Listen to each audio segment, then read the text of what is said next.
Hello, Xiaohongshu. I am a TikTok refugee. Here is my dog tags because I don't have a cat. But actually, I'm joking. And we're in Australia, so we're still on TikTok. I'm Stephanie. I'm part of the family law team in Brightstone, Sydney, and I'll be answering a few questions today.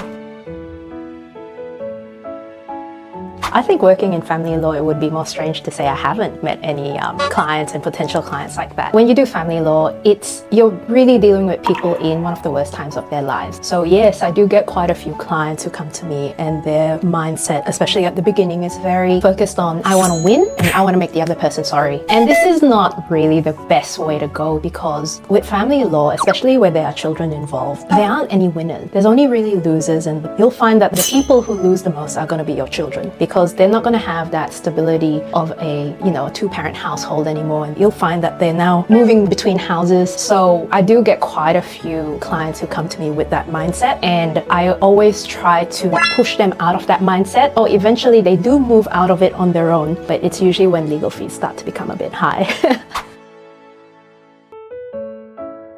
Like I always want to hear them out first, because you can't shut down people, especially at a first meeting, and tell them like, oh, it's fine that you're angry, but you need to move on, because that's never going to work. People just don't work that way. Everyone has their own rate of moving on and letting go of that anger. Some people do struggle more than others, but where there are children, I always try to encourage them to, focus on the children, bring them back to that point, really keep their children in mind when they're making those decisions. And, do you want to go to litigation? Do you want to try and mediate at all? I try to keep it very child-centric, where there are no children involved and it's really just a split of monetary assets and things like that. I am very upfront about the realistic costs of fighting it out, of going to court, because those costs can get quite high. I mean, it wouldn't be uncommon for parties to spend $50,000 to $100,000 on legal fees, arguing over what is essentially $300,000. If everyone spends $50,000 to $100,000 on legal fees, this is per person, so two parties involved, that asset pool really gets reduced to only like $100,000. Is that really worth fighting over when you can sort of try and keep your costs down, mediate, and everyone goes home with a little bit more at the end of the day?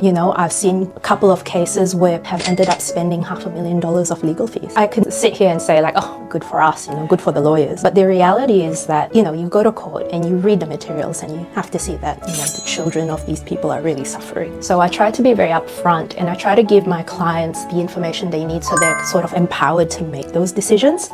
Sometimes it works, sometimes it doesn't. Sometimes it takes a bit of time for them to process, and further down the line they might accept it and come to me and tell me, I'm finally ready to settle. I've taken on board what you've said, and I'm finally ready to sort of put an end to everything and have that clean split. So yeah, thank you so much everyone. Join us next time.